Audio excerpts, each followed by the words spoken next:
आराध्य देव के श्री चरणों में वंदन। 52 बोल के स्वाध्याय के अंतर्गत आज 8वां और अंतिम सेशन है। अब तक हमने 50 बोल पढ़ लिए। अब अंतिम 2 बोल आज के सेशन में करेंगे और कोई पेंडिंग जिज्ञासाएं पूरे 52 बोल से संबंधित जो भी अवशेष होगी वो भी समाहित करने का आज प्रयास रहेगा। तो प्रारंभ करूं मैं। सबसे पहले 51वां बोल शुरू करते हैं।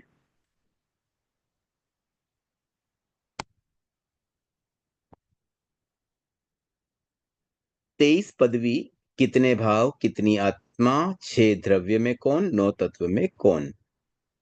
ठीक है, 4 बातें हैं। अधिकांश बोलों में भाव, आत्मा, द्रव्य, तत्व यही 4 बातें आई है। तो अब यहां पर विषय वस्तु बनी 23 पदवी। पदवी का मतलब क्या? जो किसी प्रकार की एक पद होता है, मतलब जिससे किसी व्यक्ति को या किसी जीव को स्पेसिफिकली जाना जाए अलग तरीके से। तो ऐसी 23 पदवियां क्या है, पहले तो हम वो समझ लेते हैं। 7 एकेंद्रीय रत्न, 7 पंचेंद्रिय रत्न, ये 14 रत्न चक्रवर्ती के होते हैं। एकेंद्रीय रत्नों में चक्र, छत्र, चर्म, दंड, खड़ग, मणि और कांकणी, ये जो 7 प्रकार के रत्न हैं। देखिए, रत्न का मतलब क्या होता है? एक स्पेसिफिक कोई ऐसी चीज जो विशिष्ट हो, मतलब खास हो, स्पेशल हो।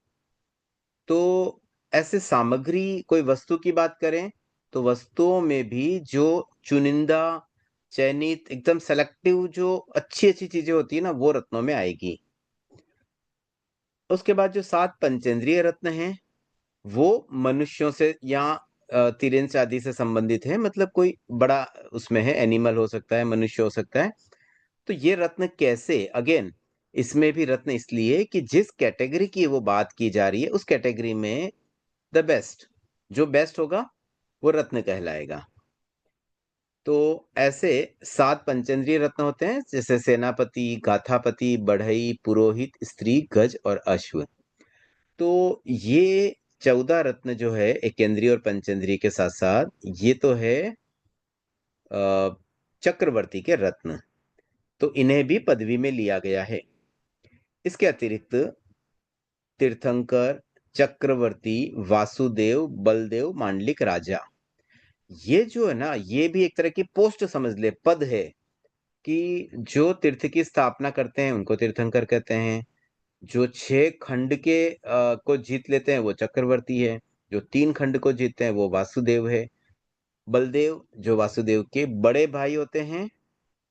और मांडलिक राजा संभवतया जो एक खंड के राजा होते हैं, ऐसा ध्यान में आ रहा है कुछ। ये भी एक स्पेसिफिक पदवी है।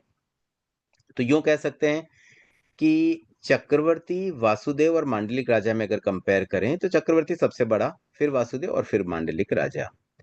बलदेव का थोड़ा स्टेटस अलग तरह का है, क्योंकि बलदेव ओवरऑल जो अपनी लाइफ में काम करते हैं ना, उसमें बहुत नेगेटिव वर्क नहीं होते हैं। तो सामान्यतया वो या तो मोक्ष चले जाते हैं या फिर कुछ अच्छे गति में ही जाते हैं। लेकिन वासुदेव तो निश्चित रूप से नरक में जाते हैं। तो ये ऐसे देखा जाए तो पदवी है सांसारिक दृष्टि से। बट वास्तव में तो सांसारिक पदवियां कोई खास महत्व नहीं रखती है आत्मिक दृष्टि से, आध्यात्मिक दृष्टि से। वे तो कर्म बंधन ही करवाती हैं। तो ये जो भी पद है, अभी जितना डिस्कस हुआ है, 7+7 प्लस जो 5 जिनका अलग अलग नाम उल्लेख हुआ है, वो हुआ 19। और टोटल पदवी है 23। तो 4 और कौन सी पहले वो समझ लेते हैं। एक पदवी होती है केवली की, मतलब जो केवल ज्ञानी है। दूसरा साधु की पदवी। तीसरा श्रावक की पदवी। और चौथा सम्यक दृष्टि की पदवी।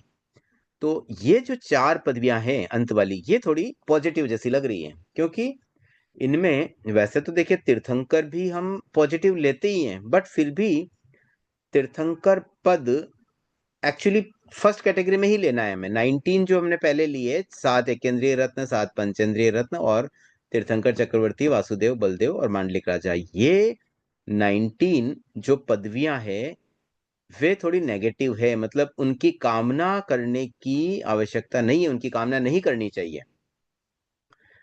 तो इसमें तीर्थंकर भी इंक्लूड है। अब इनके मतलब 19 के बारे में पहले हम भाव और आत्मा समझते हैं, तो और ज़्यादा क्लैरिटी आएगी। देखिए, ये जो 19 है ना, इनका भाव है औदैक, और जहाँ औदैक भाव आता है, मतलब कर्मों के उदय से कोई चीज़ मिल रही है, वो ऑलवेज़ नेगेटिव ही होती है। तो उदय मतलब कर्म का उदय, अब जैसे मान लीजिए कोई कामना करे कि मैं तीर्थंकर बनूँ या मैं चक्रवर्ती बनूँ, ये कामना किया, तो ये कामना की पूर्ति कैसे होगी? पुण्य से होगी, मतलब कर्म के बंधन से ही हमें पुण्य मिलेगा। तो कर्म के बंधन की कामना करना ही गलत हो गया। इसलिए जहां भी उदय भाव आ जाता है, औदैक भाव आ जाता है, वहां पर समझ लें कि ये नकारात्मक चीज है, इसकी कामना करने की बिल्कुल भी आवश्यकता नहीं है। तो इसके भाव हो गए औदैक, पारिणामिक, और आत्मा इसमें अनेरी बताई गई, क्योंकि ये जो 19 नाम जो भी आ रहे उस नाम की कोई पर्टिकुलर आत्मा नहीं है। अब जो अंतिम 4 पदवी है, जैसे केवली, साधु, श्रावक और सम्यक दृष्टि, ये तो 4 एकदम पॉजिटिव है, आध्यात्मिक रूप से भी पॉजिटिव है। तो केवली की पदवी कैसे मिलती है? कोई केवल ज्ञानी हुआ, केवली, हम किसी को कहें भी हाँ तुम केवली हो, किस आधार पे कहें? तो उसका आधार बनता है क्षायिक भाव। 3 कर्म का क्षय होने से केवल ज्ञानी बना जाता है। तो केवली की पदवी किससे मिलती है? कर्मों के क्षय से। तो उसमें कोई दिक्कत नहीं है। कोई अगर ये भावना रखे कि मैं केवली बनूं, तो कोई प्रॉब्लम नहीं है, लेकिन कोई भावना तीर्थंकर की रखे तो गड़बड़ है। ये थोड़ा ध्यान देने की बात है। तीर्थंकर पद तो मानो एक शुभ नाम कर्म के उदय से प्राप्त होने वाला पद है। तो हम क्यों पुण्य की वांछा करें? इसलिए तीर्थंकर की वांछा नहीं, लेकिन केवली की वांछा करने में दिक्कत नहीं है, क्योंकि यहाँ कर्म का उदय नहीं है, यहाँ तो क्षय है। हम अपने कर्मों का क्षय हो, यही तो कामना कर रहे हैं, तो इसमें कोई दिक्कत नहीं है। तो इसके भाव क्या हुए? क्षायिक और पारिणामिक, और आत्मा इसमें आएगी उपयोग, क्योंकि केवल ज्ञानी ज्ञान दर्शन का उपयोग तो करते ही है, तो उपयोग आत्मा उसमें आ जाती है। उसमें मेन भाव उपयोग का हुआ।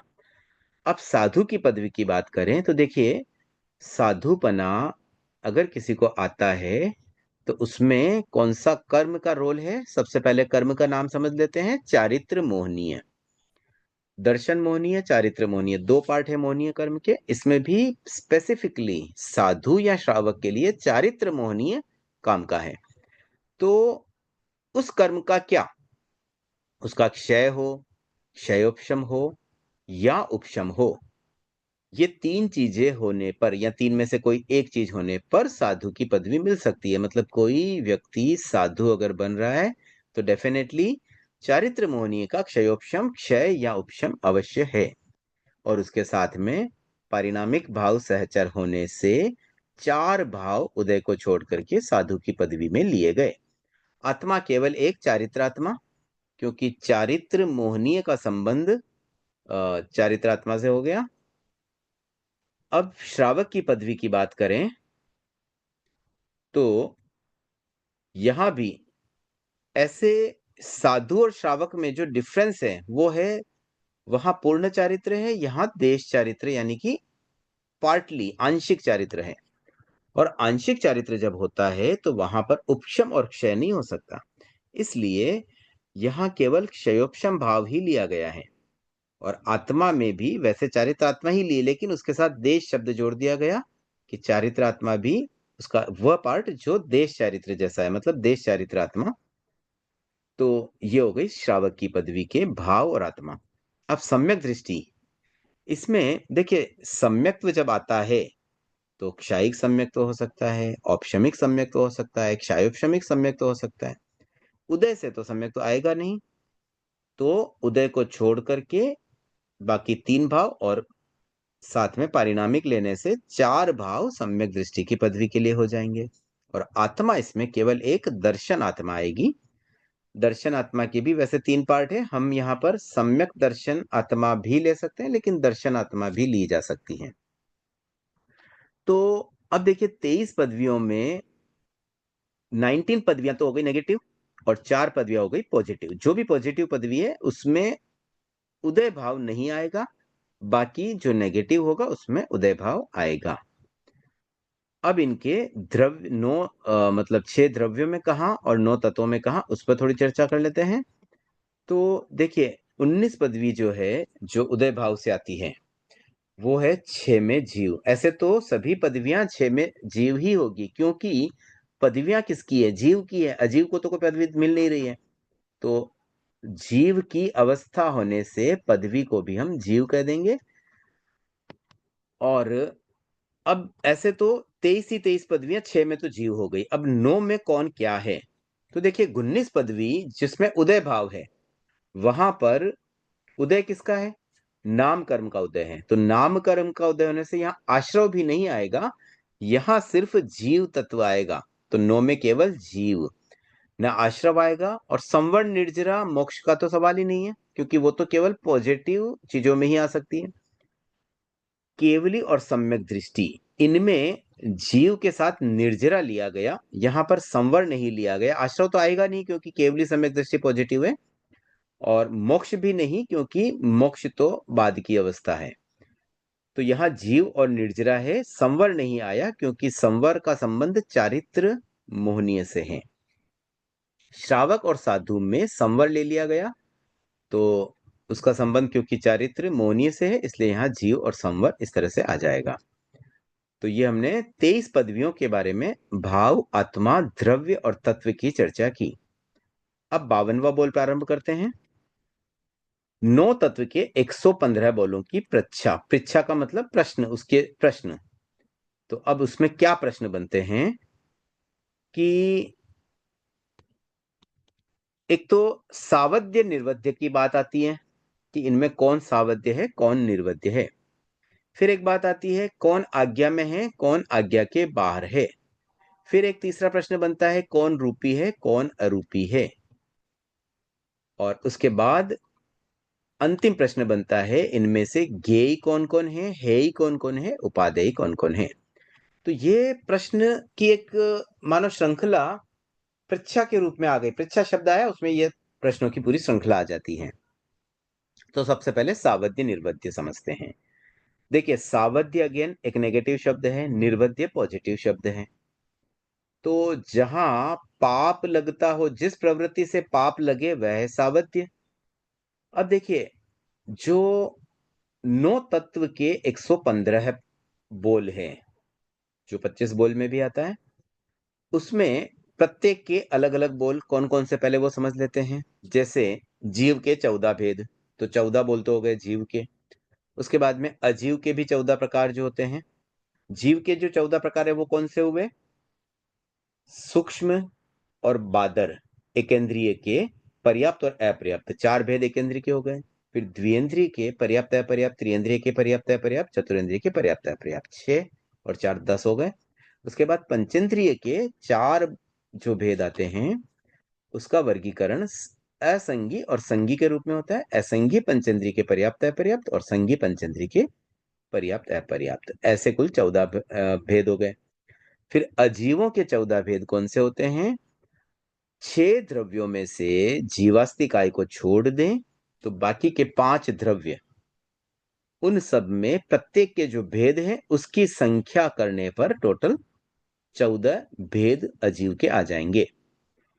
तो ये कैसे होगा? देखिए स्कंद देश प्रदेश, ये कॉमन भेद सब में आता है, केवल काल में नहीं आएगा। तो काल में कौन सा भेद आता है? केवल एक काल। तो अब देखिए धर्मास्तिकाय में स्कंद देश प्रदेश आया, अधर्मास्तिकाय में स्कंद देश प्रदेश आया, और आकाशास्तिकाय में स्कंद देश प्रदेश आया। तो 3 3 3 9 ये हुए, और एक भेद काल का जोड़ लेते हैं। अब अंतिम अजीव कौन बचता है? पुद्गल। पुद्गल के 4 भेद है, स्कंद, देश, प्रदेश और परमाणु।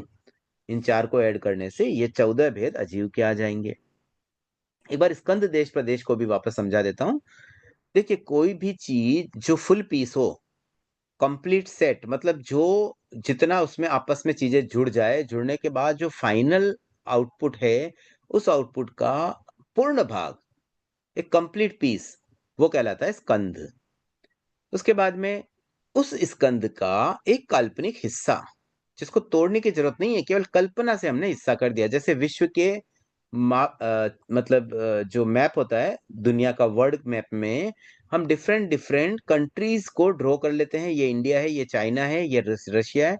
तो ये क्या है? इमेजिनरी। इमेजिनरी कैसे? कि हमने खाली वहीं पे लाइनें करके ड्रॉ कर दिया, तो वो हो गया देश। तो वैसे ही एक स्कंद के जो काल्पनिक हिस्से होते हैं जिसको एक्चुअल तोड़ने की जरूरत नहीं है, बस हमने एक डिफाइन कर दिया। जैसे आकाश। अब आकाश तो बहुत बड़ा है, लोक में फैला हुआ। मान लो मैं कह दूं इस कमरे का आकाश, तो इस कमरे में जितना आकाश है वो एक काल्पनिक पार्ट, आकाश का एक पीस, जिसको एक्चुअल तोड़ा नहीं गया है, वो उसी आकाश में जुड़ा हुआ है, बट हमने कल्पना कर दी भाई इस कमरे के आकाश, तो कमरे के आकाश में तो उतना ही पार्ट आएगा जो इस कमरे में है। तो इस तरह से देश हो जाता है। फिर प्रदेश की बात करूं तो प्रदेश क्या होता है? Is the smallest unit. Smallest unit का मतलब क्या? जैसे मान लो पुद्गल का एग्जांपल लें। कोई पुद्गल है, अब उस पुद्गल को तोड़ते जाओ तोड़ते जाओ तोड़ते जाओ तोड़ते जाओ, उसका जो अंतिम स्मॉलेस्ट यूनिट आएगी जिसको और ज्यादा नहीं तोड़ा जा सके, वो होता है परमाणु। अब वही परमाणु जब किसी स्कंद का पार्ट होता है तो वह कहलाता है प्रदेश। यानी कि एक छोटा सा छोटा हिस्सा, द स्मॉलेस्ट पार्ट, जो परमाणु के इक्विवेलेंट है। परमाणु तो तब कहलाएगा जब वो स्कंद से अलग हो जाए, टूट जाए। परमाणु अपने आप में इंडिविजुअल होता है, वो किसी के साथ जुड़ जाए तो फिर स्कंद बन जाएगा। तो वो स्मॉलेस्ट यूनिट जब स्कंद का पार्ट है, स्कंद के साथ अटैच्ड है, उस समय वह कहलाएगा प्रदेश। तो ये प्रदेश तो आकाश का भी हो सकता है, धर्मास्तिका या धर्मास्तिकाई का भी हो सकता है, उसे तोड़ने की जरूरत नहीं है। प्रदेश जुड़ा हुआ है तभी प्रदेश है, टूटने के बाद वो प्रदेश नहीं कहलाएगा। और ये जो तीन चीजें हैं, आकाश, धर्मास्तिका या धर्मास्तिकाई, ये टूटते नहीं है, इनके पीस नहीं हो सकते हैं, इसलिए इसमें परमाणु का भेद नहीं है, केवल प्रदेश है। और परमाणु मैंने ऑलरेडी बता ही दिया। तो इस तरह से ये 14 अजीव के भेद हुए। फिर 9 पुण्य के भेद। पुण्य के भेद तो जो 9 संख्या में आते हैं, अन्न पुण्य, पान पुण्य, लयन, शयन, वस्त्र, मन, वचन, काय और नमस्कार। फिर 18 पाप, प्राणातिपात, मृषावाद आदि आदि। तो इस तरह से 18 पाप हो जाते हैं। फिर 4 बंध। बंध का मतलब आ, ये मैंने जैसे ऊपर लिखा उसी सीरियल में पढ़ लिया। बाकी अगर हम एक्चुअल सीरियल में जाए तो जीव, अजीव, पुण्य, पाप के बाद आश्रव पहले ले लें अगर, तो आश्रव में 20 भेद होते हैं। 20 भेदों में 5 जो मुख्य भेद हैं वो है मिथ्यात्व, अव्रत, प्रमाद, कषाय और योग। ये है 5 मुख्य आश्रव। इसके अलावा योग आश्रव के 15 अवान्तर भेद और होते हैं। सिमिलरली संवर के भी 20 भेद आते हैं। 5 मेन भेद, जो 5 आश्रव है उसके अपोजिट, उसके रेसिप्रोकल। तो मिथ्यात्व का अपोजिट सम्यक्त्व होगा। इस तरह से 5 संवर कौन कौन हुए? मेन, सम्यक्त्व, सम्यक, उसके बाद व्रत, देन अप्रमाद, अकषाय और अयोग।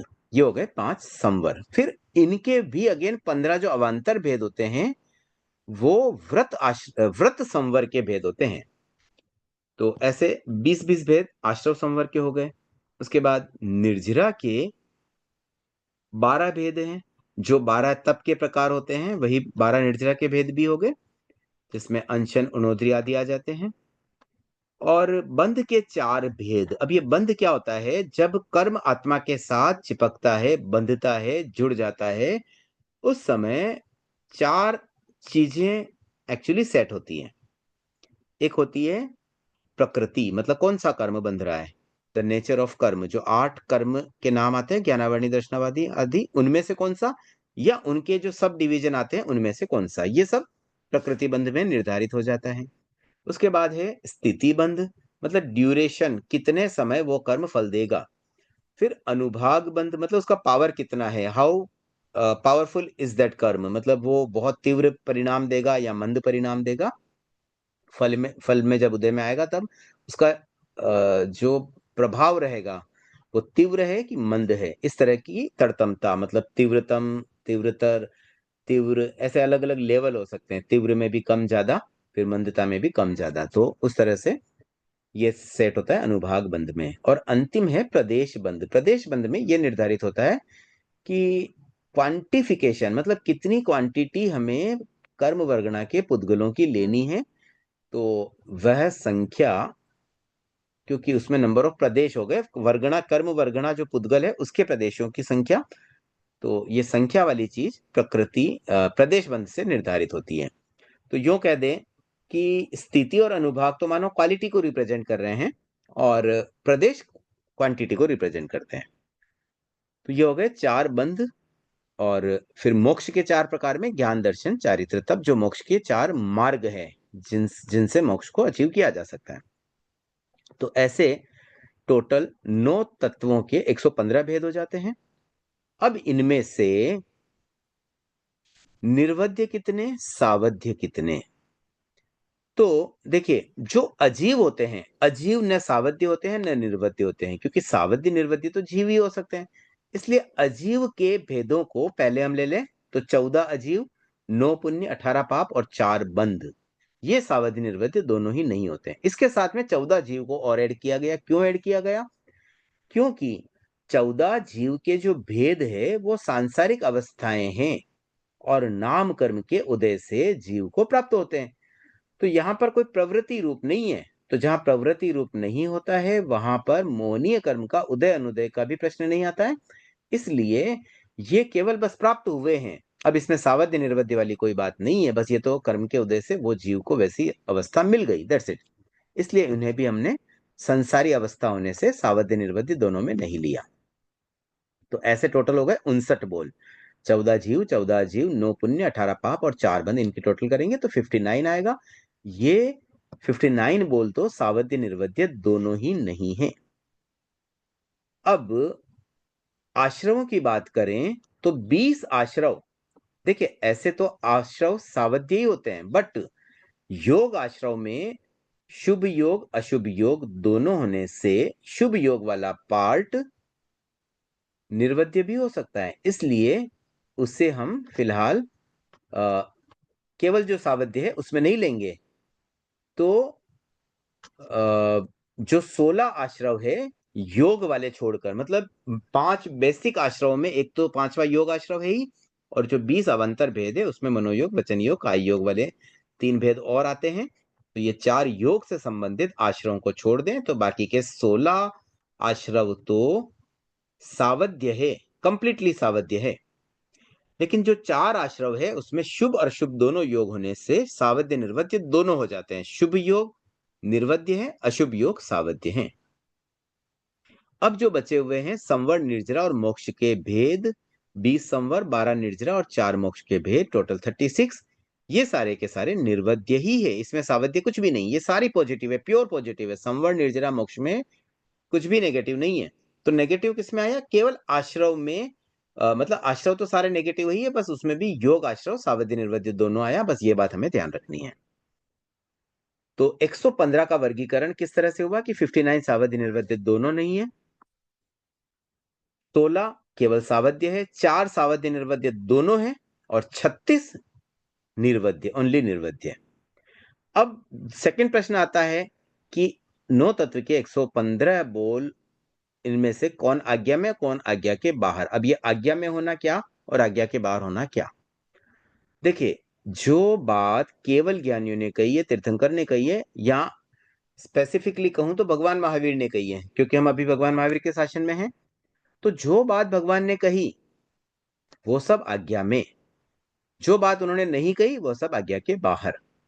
या यूं समझ लें कि भगवान ने जिस चीज की परमिशन दी है कि ये तुम कर सकते हो, ये धर्म का काम है, तो भगवान के द्वारा, केवलियों के द्वारा, तीर्थंकर के द्वारा जो बात परमिट की गई है, मतलब जिसकी परमिशन दी गई है कि ये कार्य करें, कोई दिक्कत नहीं है, मतलब वो आत्मशुद्धि का कार्य है। और जो केवल ज्ञानी होते हैं, भगवान होते हैं, तीर्थंकर होते हैं, वे केवल उसी बात की आज्ञा देंगे जिससे आत्मशुद्धि हो।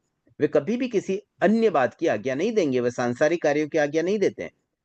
तो भगवान की आज्ञा में कौन है और आज्ञा के बाहर कौन है? तो जितनी जितनी चीजें निर्वध्य हैं वो सारी चीजें भगवान की आज्ञा में हैं। जो जो चीजें सावध्य हैं वे सब भगवान की आज्ञा के बाहर है। बस इस एक बात से सारे बोल एज इट इज हम आज्ञा में और आज्ञा के बाहर भी समझ सकते हैं। और इससे एक बात और क्लियर होती है कि हम डे टू डे में जो भी काम करते हैं, हमारा कोई प्रश्न बने भाई ये काम करें, इसमें धर्म होगा कि नहीं होगा, तो सीधी परिभाषा है, जो कार्य निर्वध्य है उसमें धर्म है, जो सावध्य उसमें धर्म नहीं हो सकता। अब जैसे कई बार ये प्रश्न आता है अभी आंख डोनेशन देने में, कोई चीज लौकिक दान देने में, तो वहां पे धर्म है कि नहीं है? तो वो लौकिक धर्म, लोकोत्तर धर्म, वो ठीक है, वो समझने के लिए, बात को, भाषा को थोड़ी मधुर बनाने के लिए ठीक है।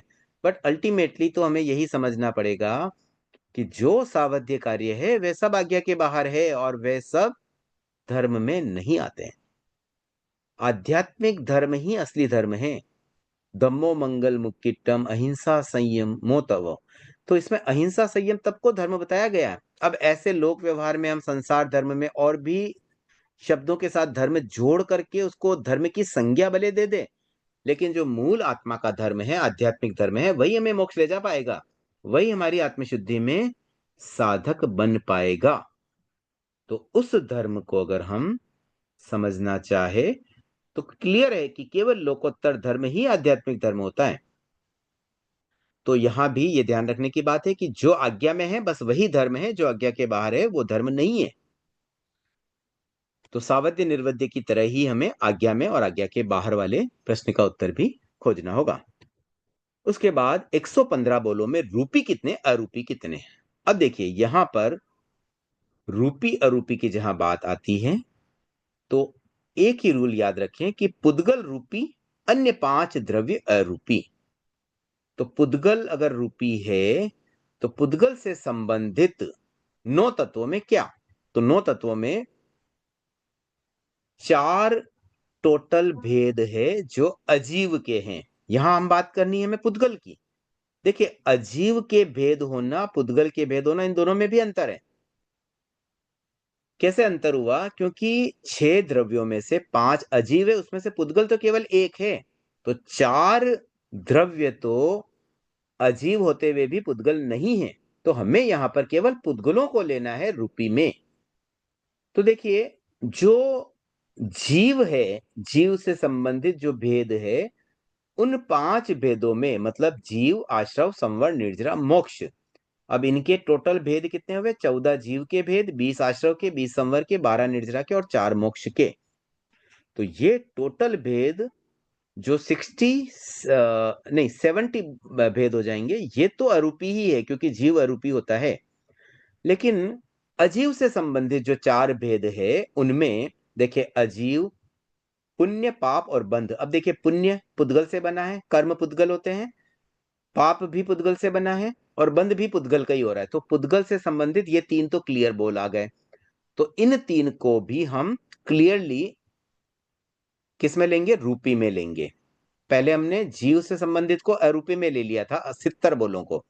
अब हमने पुद्गल से संबंधित जो 3 क्लियर तत्व है उनके भेद, मतलब 9 पुण्य, 18 पाप और 4 बंध, तो ये हो गए 31। इन 31 को तो हम क्लियर रूपी में ले ही लेंगे। अब खाली कैलकुलेशन किस में आएगी? अजीव तत्व में। अजीव तत्व में तो पांचों द्रव्य आ जाते हैं। तो अब उन पांचों तत्वों में टोटल उसके भेद तो हो रहे हैं 14। अब 14 भेदों में से पुद्गल के भेद तो है केवल 4, धर्मास्तिकाय के 3, अधर्मास्तिकाय के 3, आकाश के 3 और काल का 1। ये जो 10 भेद है, ये 10 भेद पुद्गल के 4 को छोड़ के, मतलब देश, स्कंद, देश, प्रदेश, परमाणु जो पुद्गल से संबंधित है, इन 4 को तो हम डालेंगे रूपी में और बाकी 10 को अरूपी में। तो 70 जीव तत्व के संबंधित और 4 अजीव अपुद्गल इनसे संबंधित भेद मिला करके टोटल 80 भेद तो कौन से हुए? जो अरूपी है। और बाकी के जो 4 पुद्गल से संबंधित अजीव के भेद, 14 भेदों में से 4 भेद पुद्गल से संबंधित प्लस 9 पुण्य, 18 पाप, 4 बंध, टोटल ये 35 बोल हो गए रूपी के। तो ये हमें डिफरेंशिएट करना एकदम क्लियरली आना चाहिए कि 115 में से एग्जैक्टली कितने कितने। तो रियल रूल एक ही है, सिंपल, पुद्गल रूपी और बाकी सब अरूपी। अब अंतिम प्रश्न आता है कि 115 बोलों में ज्ञेय कितने, हेय कितने और उपादेय कितने। ज्ञेय का मतलब जानने योग्य, जिसे जिसे जानना चाहिए, जिसे जाना जा सके, वो होते हैं ज्ञेय। जानने योग्य, जिसमें क्षमता है, जिसे जाना जा सके, मतलब पदार्थ में ये क्षमता होती है कि हाँ, मुझे जानो, मुझे जाना जा सकता है, आई कैन बी नोन, वो होते हैं ज्ञेय पदार्थ। और हेय कितने? तो हेय का मतलब क्या? जो छोड़ने योग्य हो, जो अच्छे न हो। और उसके बाद उपादेय, तो उपादेय कितने? उपादेय का मतलब क्या? जो ग्रहण करने योग्य, जो अच्छे हो, एडॉप्ट करने जैसी चीज हो। तो अब 115 बोलों में इनको भी हम समझ लेते हैं। सबसे पहले तो ज्ञेय की बात करें तो सभी ज्ञेय है, सब चीज जानने योग्य है। तो 115 ही भेद सारे के सारे ज्ञेय तो हो ही गए। अब उनमें से हेय कौन से और उपादेय कौन से? तो देखिए बहुत सिंपल है। जो तीन बहुत ही बढ़िया चीजें हैं, जो पूरी तरह से प्योर थी, 20 संवर, 12 निर्जरा और 4 मोक्ष, ये 36 बोल तो है उपादेय। इनको तो ग्रहण करो, और बाकी सारे है ही है। अब देखिए अजीव तो है इसलिए है क्योंकि जीव का एक्चुअली फॉर्मेट में नहीं है वो आउटर दुनिया की चीज है, जीव के स्वरूप का पार्ट नहीं है। हम जीव है, तो हमारे लिए तो वही उपादेय होगा जो हमारे हित में हो। अब हमें तो अल्टीमेटली मोक्ष जाना है, और मोक्ष में अजीव का कोई काम नहीं, पुद्गलों का कोई काम नहीं। तो फिर अजीव से संबंधित जितने भी भेद है वो सारे हे हो गए उस अपेक्षा से। अब 14 जीव के भेद को हे क्यों किया गया? क्योंकि ये संसारी अवस्था है, हमें तो मोक्ष को अचीव करना है, मोक्ष है उपादेय। इसलिए हमने 14 जीव के भेदों को सांसारिक अवस्था मानते हुए उसको भी हे में ले लिया। फिर जीव की अवस्थाओं में 20 आश्रव को भी हे लिया गया है, क्योंकि आश्रव भी नेगेटिव है, कर्म बंधन के कारण होते हैं। तो टोटल अगर हम करें तो जीव, अजीव, पुण्य, पाप, आश्रव और बंध, ये सारे के सारे हे हो गए, और इनके टोटल बोल 79, मतलब 79। और बचे कौन से? संवर, निर्जरा, मोक्ष, इसके 36 बोल, ये सारे के सारे उपादेय हैं। तो इस तरह से हमारे 52 बोल कंप्लीट होते हैं। अगर कोई जिज्ञासा किसी की हो तो हैंड रेज कर सकते हैं। सपना जी। जय जिनेन्द्र सर। सर ये 42वां बोल जो है, 15 योग कितने भाव कितनी आत्मा आत्मा, इसमें ये औदारिक मिश्र और कार्बन को उदय छायिक पारिणामिक क्यों लिया गया, ये नहीं समझ में आ रहा है। और आहारक वक्रिय को भी। आ, एक बार वापस प्रश्न करेंगे। 15 योग, योग भाव कितने, कितने। आत्मा कितनी? ठीक है, हाँ। यही बोले ना उस 42वां? हाँ, हाँ। जी सर। अब प्रश्न क्या था आपका? इसमें ये औदारिक मिश्र और कार्बन को हम्म। उदय छायक और पारिणामिक भाव, हम्म। ये समझ में नहीं आया लॉजिक इसका।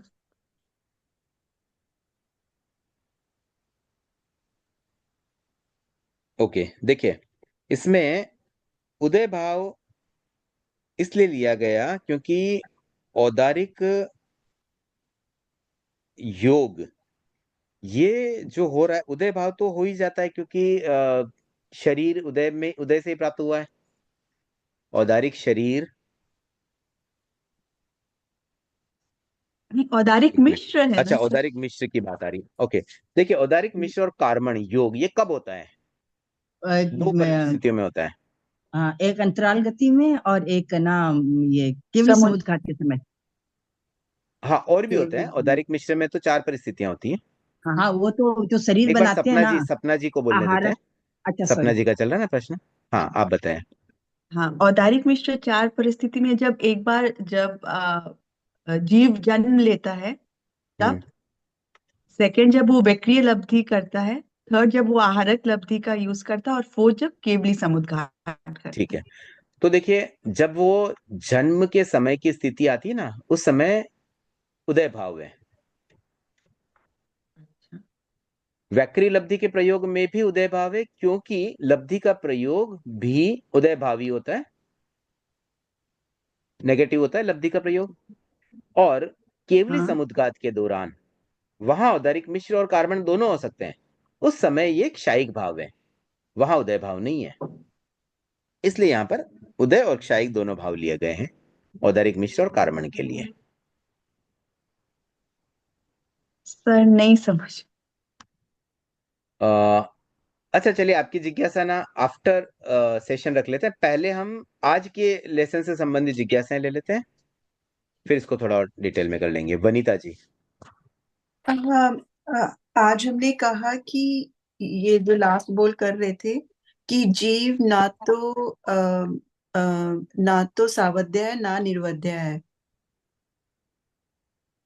राइट। देखिए, हम जीव के जो 14 भेद है ना, उसकी बात हो रही है। तो हाँ, 14 जीव के भेद जो जो 14 है। भेद, ना वो हाँ। सावध्य है, वो निर्वध्य हाँ। है। हम्म। जो जीव के भेद हैं वो देखा जाए तो वो जीव, मतलब जब हम तत्व चर्चा करते हैं, फर्स्ट ईयर का जब एग्जाम दिया था तब हम जीव को सावध्य निर्वध्य दोनों माना था। हाँ, वो हमने क्या उसके साथ में ये भी लिखा था ना, शुभ प्रवृत्ति तो निर्वध्य है, अशुभ प्रवृत्ति हाँ सावध्य है। तो वो उसकी प्रवृत्ति को हमने सावध्य निर्वध्य माना, जीव की अवस्था को नहीं। मतलब ये जो जीव की सांसारिक अवस्थाएं प्राप्त हुई ना, जैसे कोई मानो सूक्ष्म केंद्रीय बना, तो अब कोई कर्म के उदय से बन गया, वो उसके सूक्ष्म नाम कर्म का उदय था, एक केंद्रीय जाति का उदय था। तो नाम कर्म के उदय से वो मिल गया, तो अब इसमें मिलने में कोई सावध्य निर्वध्य नहीं है। अब वो सूक्ष्म केंद्रीय जीव जब कोई प्रवृत्ति करेगा, तब वह सावध्य निर्वध्य की बात आएगी। अच्छा, तो फिर ये हे भी नहीं है जीव, फिर जीव की अवस्था, या हे है? है ही तो है ना, सांसारिक अवस्था किसे चाहिए? हमें तो मोक्ष अवस्था चाहिए, इसलिए है ही माना गया है। तो जीव को हे तो माना गया पर सावध्य निर्वध्य यहाँ पे नहीं माना गया। हाँ, देखो, इसमें जीव को है ना समझे, जीव के जो 14 भेद है ना, उनको है माना गया है। जीव है ही नहीं है।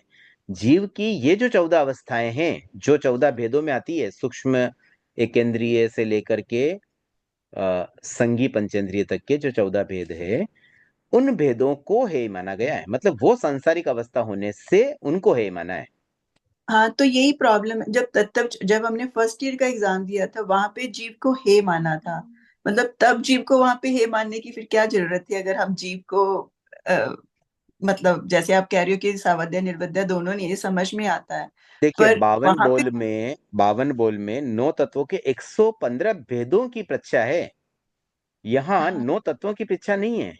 इसका नहीं अंतर नहीं, समझे। मतलब हाँ वो तो ठीक है, बट बेस तो कहीं से हम तैयार करते हैं ना, तो वहां पे हमने उसको हे माना था, मतलब अगर अब देखिए, चर्चा जीव को हे माना और जीव के पर्टिकुलर अवस्था को हे मानना, ये दोनों में अंतर है। अब जैसे मोक्ष भी जीव की ही अवस्था है, लेकिन मोक्ष अवस्था को हमने हे नहीं माना है। मोक्ष तो अच्छी चीज है, पानी जैसी चीज है। अच्छा, एक मेरा क्वेश्चन और है, हम कार्बन योग कहीं में आता है कहीं में नहीं आता, उसके पीछे लॉजिक क्या रहता है? जैसे उन्होंने चक्षु दर्शन में तो कार्बन योग को लिया है, बट अवधि दर्शन में फिर नहीं लिया, तो कार्बन योग का क्या लॉजिक रहता है, कहाँ पे हम उसको ले और कहाँ पे छोड़े, इसके पीछे क्या लॉजिक रहता है? देखिए, क्या होता है ना, कार्बन योग दो जगह पे ही होता है, अंतराल गति और केवली समुद्घात में। अब बिल्कुल। उस समय क्या क्या स्थितियां बनती हैं? आपने कहा अवधि दर्शन में कार्बन योग नहीं लिया गया है? नहीं लिया गया, पर ओके। चक्षु दर्शन में कार्बन योग लिया गया, मतलब इसके पीछे लॉजिक नहीं समझ में एक मिनट, मैं एक बार बोल ओपन करता हूँ। बोल को पहले समझ के फिर मैं इसका आंसर देना नहीं, ये चाहूंगा। 21 द्वार का क्वेश्चन है वैसे ये। हाँ हाँ, 21 द्वार का, हाँ ठीक है। तो यहाँ तो बाद में हम एक बार डिस्कस कर लेंगे इसको भी। ठीक है, मैं एक बार 21 द्वार ओपन करके फिर इसको समझना चाहूंगा। ठीक सरिता जी, है। और कुछ प्रश्न है वनीता जी आपका? नहीं, और तो नहीं अभी। हाँ, सरिता जी। एक महेंद्र सर। सर ये जो हमने रत्न पढ़े उसमें एक इंद्रिय की जो रत्न है ना, छत्र चर्म दंड जो है, तो सर वो क्या सर ये सजीव अवस्था के बने हुए होते हैं क्या वो सारे? तब उनको एक इंद्रिय में हमने उनको भाव में लिया, उदय भाव में लिया। देखो, है ना, ऐसा नहीं है, सजीव अवस्था में होना जरूरी नहीं है। अब है ना, कुछ चीजें ऐसी होती है ना जो एक्चुअली एकेंद्रीय है, तो बस उसको एकेंद्रीय कहते हैं, भले वो उसकी डेड बॉडी हो या जीवित हो। अच्छा, उस मतलब तरह उसको से एक हमें समझना इंद्रिय। होगा। हाँ, मतलब एकेंद्रीय इसलिए कि भाई वो है एक्चुअली, मूल शरीर तो एकेंद्रीय का ही है। इसीलिए उसको एक केंद्र में ले लिया। और हाँ। सर एक ही जो दूसरी जो जो बात की जो सात रत्न, उसमें सर बढ़ई को क्यों किस अपेक्षा से उन्होंने इसमें लिया, रत्न में लिया बढ़ई को? अब वो 14 रत्नों में आते हैं, उनके पास जो बढ़ई होता है वो स्पेसिफिक होता है। मतलब बढ़ई का काम क्या होता है? किसी चीज का निर्माण करना। तो हाँ, उनके पास में एक फर्नीचर ऐसा बनाना। एक्सपर्ट होता है, जो कुछ भी चीज तुरंत बना लेता है, तो अच्छा, वो उस रत्न अपेक्षा के से रूप उसको में उस अपेक्षा से लिया है। अच्छा, ठीक है मतलब ये सर, जो भी है थैंक ना, यू। जैसे सेनापति है तो द बेस्ट योद्धा, दुनिया का जो हम्म। बेस्ट योद्धा होगा वो उनका सेनापति बनेगा। स्त्री रत्न, जो सबसे सुंदर, जो सबसे मतलब अच्छी युवती होगी उस समय की तत्कालीन, वो स्त्री रत्न में आएगी। तो ऐसे हर कैटेगरी में जो जो बेस्ट होगा वो रत्न हो जाता है। तो बढ़ई में भी जो बेस्ट होगा वही आएगा यहाँ। अच्छा, ठीक है sir, thank you sir. Anju ji. हाँ सर, मेरा एक डाउट किया था इसी में 91 में कि ये काकनी मतलब क्या है सर? ये क्या है वो एकेंद्रीय जीव में काकनी मतलब? वो सुना नहीं कभी मैंने। काकणी तो एक है ना, जैसे वो कोई एक कोड़ी टाइप की चीज होती है, उसको बोलते हैं काकणी। अच्छा। तो आई थिंक वो है ना एक केंद्रीय होती है, शिप वगैरह या किससे बनती पता नहीं। हाँ, सरिता जी आप कुछ कहना चाह रहे हैं? हाँ सर, वो सर काकड़ी होता है ना सर, जब भरत चक्रवर्ती ने सर जो ब्राह्मणों की जब वो एक वो गोत्र बनाया था, तो उन्होंने एक ना काकड़ी से उनको निशान किया था सर। पहले उन्होंने एक एक धारा देते थे, शरीर पर एक निशान कर देते थे, उसको काकड़ी बोलते थे सर। ये चीज हमने उसमें पढ़ा था सर, जैन परंपरा के कुछ यहीं पे पढ़ा हुआ है। तो फिर मे वो भी ये धागे से पृथ्वी भी कायिक होना चाहिए, आई थिंक पृथ्वी हाँ कायिक कोई पहले, रत्न है। हाँ सर पहले वो मिट्टी का ही होता था सर। पहले वो सोने का ना पतली सी तार जैसा होता था, तो उससे हाँ। उसको एक निशान बना दिया जाता है कि ये ब्राह्मण कुल के है इस अपेक्षा से। सर अभी जैसे वो धागा पहनते हैं ना ब्राह्मण, तो पहले हम्म। धागा नहीं होके वो उसका बना होता था, सोने की कांकड़ी होती थी वो। ठीक है। हाँ सर, इसी में उन्होंने बढ़ई मतलब जो कोई भी वस्तु बनाने वाला उसको बढ़ई बोलते हैं सर। हाँ, बढ़ाई तो शायद कारपेंटर को बोलते होंगे। अच्छा, ठीक है। तो और एक सर डाउट इसमें है मेरा। यहाँ जो भाव आ रहा है ना, वो ये ऐसा व्यक्ति जो कोई भी चीज का निर्माण कर सके, मतलब कोई भवन बनाना है, कोई भी चीज बनानी है, कोई शिप बनाना है, सब चीजें बना सकता है वो, वैसा होता है बढ़ाई। ठीक है। और सर मेरे को थोड़ा इसमें डाउट है सर, ये 7th पॉइंट में ना सम्यक दृष्टि की पदवी में निर्जरा लिया हुआ है, मेरे को थोड़ा ये एक्सप्लेन करिए ना सर। देखिए, सम्यक दृष्टि ये किससे मिलती है? दर्शन मोहनीय के क्षयोपशम, क्षय या उपशम से। और जहां दर्शन हम्म। मोहनीय आएगा तो वहां पर फिर निर्जरा होगा, क्योंकि संवर तो केवल चारित्र मोहनीय का ही होता है। अच्छा, ठीक। ठीक है। और सर हम लोग और एक भी पढ़े ना सर कि मतलब 13वां गुणस्थान निर्जरा का ही होता है केवली, 13वां गुणस्थान। तो हाँ, वही थोड़ा। 13वां गुणस्थान निर्जरा का क्यों माना गया है? क्योंकि अभी मोक्ष तो आया नहीं है, कर्म अभी भी है, इसलिए वो निर्जरा का माना जाता है। नहीं तो क्या होता है, जनरली जैसे क्षय हुआ तो वो कंप्लीट क्षय है हम्म। सामान्यतया। देखिए, निर्जरा का मतलब क्षयोपशम होता है। कर्म कम पड़ रहे हैं, कम पड़ रहे हैं, मतलब निर्जरा है। और जब पूर्ण कर्म चला जाए तो वो तो मोक्ष की स्थिति है, लेकिन जब तक आठों कर्म नहीं जाएंगे तब तक मोक्ष तो आता नहीं है। इसलिए 13वें गुणस्थान में भी 4 कर्म बचे हैं, इसलिए निर्जरा का गुणस्थान माना गया है। तो मतलब उनको मतलब ना त्याग करने की अपेक्षा नहीं है, इसलिए उनको संवर में नहीं लिया हुआ है, इसलिए निर्जरा ही लिख नहीं नहीं 13वां नहीं, गुणस्थान। संवर तो है ही है उनमें, 13वें गुणस्थान में संवर तो है ही, हम ये नहीं कहेंगे संवर नहीं है वहां। लेकिन केवल ज्ञान की जो प्राप्ति है ना, उसका संबंध संवर से नहीं है। संवर तो पहले था ही, वो तो कंटिन्यू है ही है, उसमें कोई केवल ज्ञानी बनने से नया संवर कुछ नहीं आया है। 12वें गुणस्थान में जो संवर की स्थिति वही 13वें में भी है। लेकिन हाँ, 13वें में अतिरिक्त क्या आया कि ज्ञानावर्णी दर्शनावर्णी अंतराय कर्म पूरी तरह से क्षय हो गया। तो उसी हाँ। उन मतलब उस पार्ट को, जो केवल केवली बनने में निमित्त क्या पार्ट है, उस पार्ट को अगर लें तो फिर वो निर्जरा का रूप बना। अच्छा, नहीं तो एक्चुअली वो देखे तो संवर भी उनको होगा ना सर केवली को। हाँ, केवल ज्ञान में 13वें गुणस्थान में संवर भी होता ही है, निर्जरा भी होती है, दोनों होती है। लेकिन केवल ज्ञान जो आया है ना, उसका पार्ट संवर की वजह से नहीं है कि यहाँ पर अभी चारित्र मोहनीय हम्म। का क्षय होने से अब केवल ज्ञान आया, वैसी स्थिति नहीं है। इसलिए संवर नहीं लेंगे यहाँ। Okay sir, thank you. Vanita ji. हाँ।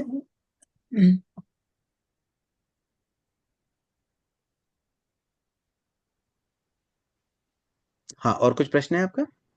नहीं, मेरा तो अच्छा वो हैंड रेज मैंने निकाला अच्छा, नहीं पहले होगा। वाला ही है। ठीक है, तो एक बार हमने इस बोल से संबंधित तो सारी जिज्ञासाएं लगभग हो गई है। तो क्लास एक बार मैं यहाँ एंड करता हूँ, आज अंतिम सेशन है। इसके और बाद क्या अब करवाएंगे इसके आप? बाद पुण्य पाप पुस्तक, नव पदार्थ की जो पुण्य पाप पुस्तक है, ये वाली पुस्तक। ओह, अच्छा, कोई हालांकि इसकी थोकड़ा नहीं पीडीएफ मेरे करवाएंगे पास क्या? उपलब्ध नहीं है, अगर किसी के पास हो तो आप मुझे भिजवा दें, ताकि वो पीडीएफ भी मैं काम में ले सकूं साथ में। नहीं तो हो सके तो फिर ये बुक आप कहीं से, जिनके पास बुक है वो तो बुक से कर ही सकते हैं, अपने पास रखें। कोई तो थोकड़ा नहीं करवाएंगे ना अभी? हाँ, अब एक बार मैं ये क्लास आज की यहीं पे एंड करता हूँ। तो 52 बॉल हमारे 8 सेशन में आज कंप्लीट होते हैं। ओम अरहम।